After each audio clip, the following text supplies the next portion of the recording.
Assalamu alaikum wa rahmatullahi wa barakatuh, mes chers frères et sœurs.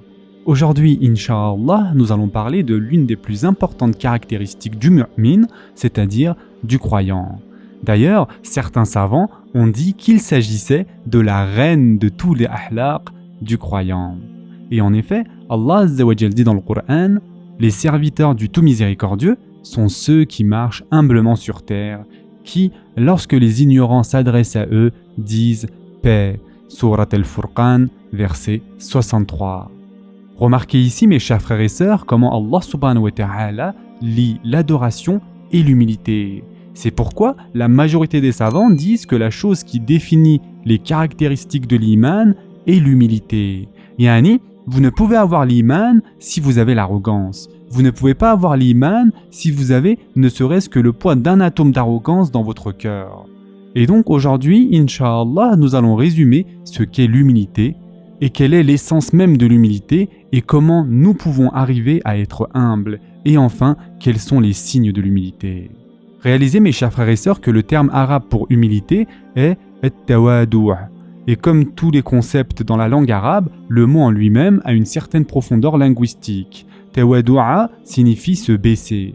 Et tawadu'a signifie donc conquérir constamment son ego. Et notre prophète, sallallahu alayhi wa sallam, a été commandé par Allah Azza wa Jal dans le Coran, ne regarde surtout pas avec envie les choses dont nous avons donné jouissance temporaire à certains couples d'entre eux. Ne t'afflige pas à leur sujet et abaisse ton aile pour les croyants. Surat al-Hijr, verset 88. Allah Azza wa Jal dit au prophète sallallahu alayhi wa sallam, abaisse ton aile pour les croyants. C'est une métaphore. Yani Allah Azza wa Jal dit au prophète sallallahu alayhi wa sallam, montre de l'humilité. Et une chose sur laquelle nous devons tous réfléchir, mes chers frères et sœurs, si on a dit à notre prophète sallallahu alayhi wa sallam d'abaisser son aile, qu'en est-il de nous?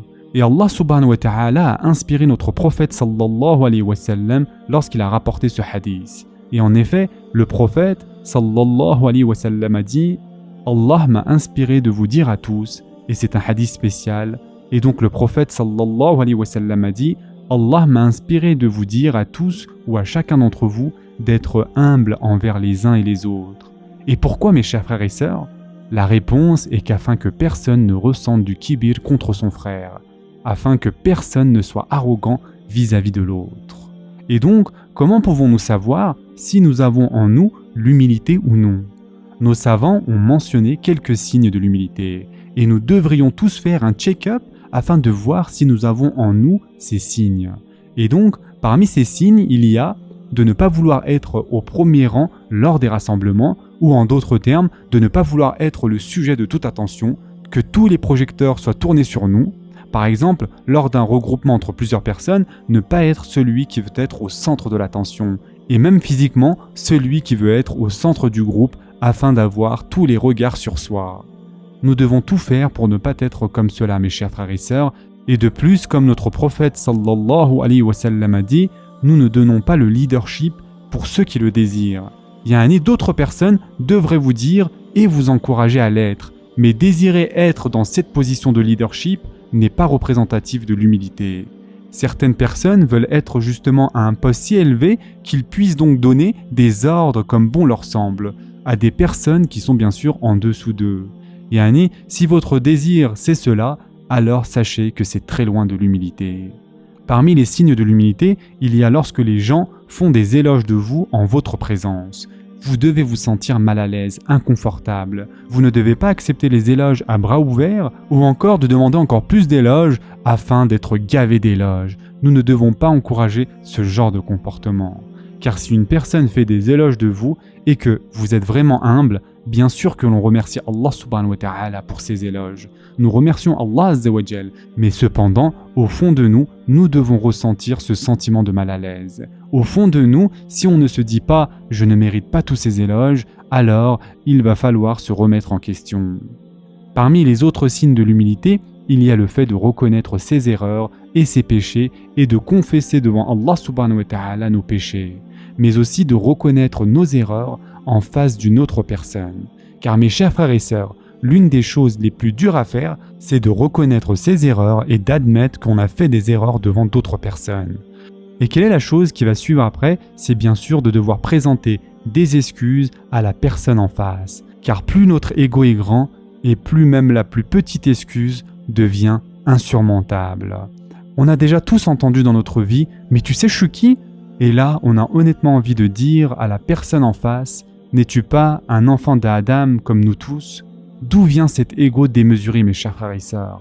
Et là donc, au fond de nous, s'offre un combat entre notre ego et notre humilité, ou le semblant d'humilité qu'il y a. La véritable personne humble, mes chers frères et sœurs, est celle qui se rend compte de ses erreurs, qu'il a fait une erreur et qui reconnaît son erreur. Et donc, il présente ses excuses. Mais cependant, celui qui n'arrive pas à présenter ses excuses pour l'erreur qu'il a faite, alors là, clairement, il y a un problème au niveau de l'humilité. Et bien évidemment, la plus grande arrogance possible est l'arrogance contre Allah Azza wa Jal. Et il s'agit ici de kufur. Ne pas être humble en face d'Allah subhanahu wa ta'ala, c'est littéralement un acte satanique, car il s'agit du kufur de shaitan, n'est-ce pas? De plus, mes chers frères et sœurs, il est important de comprendre que notre prophète, sallallahu alayhi wa sallam, était l'incarnation de l'humilité, et ce durant toute sa vie.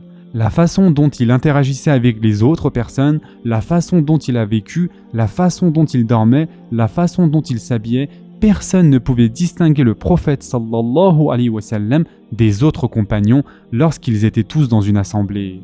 Vous deviez demander lequel d'entre eux est Muhammad sallallahu alayhi wa sallam.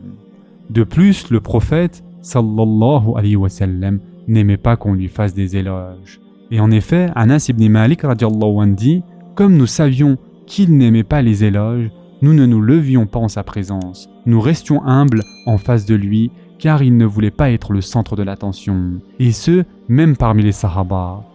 Il s'habillait avec des vêtements très simples, il n'avait pas de problème s'il devait se déplacer sur un âne ou sur une mule, même si le prophète sallallahu alayhi wa sallam pouvait se payer un chameau ou encore un cheval. Cela lui était égal s'il devait se déplacer à l'aide d'un âne. Et les gens s'adressaient à lui avec son kunyé, Abul Qasim. Il n'avait pas de titre spécial, les gens l'appelaient Ya Abul Qasim. Et cela ne le dérangeait pas du tout.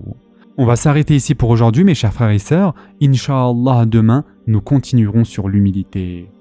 Je vous souhaite dès maintenant un bon iftar. En attendant, prenez soin de vous, mes chers frères et sœurs, et à très prochainement, Inch'Allah.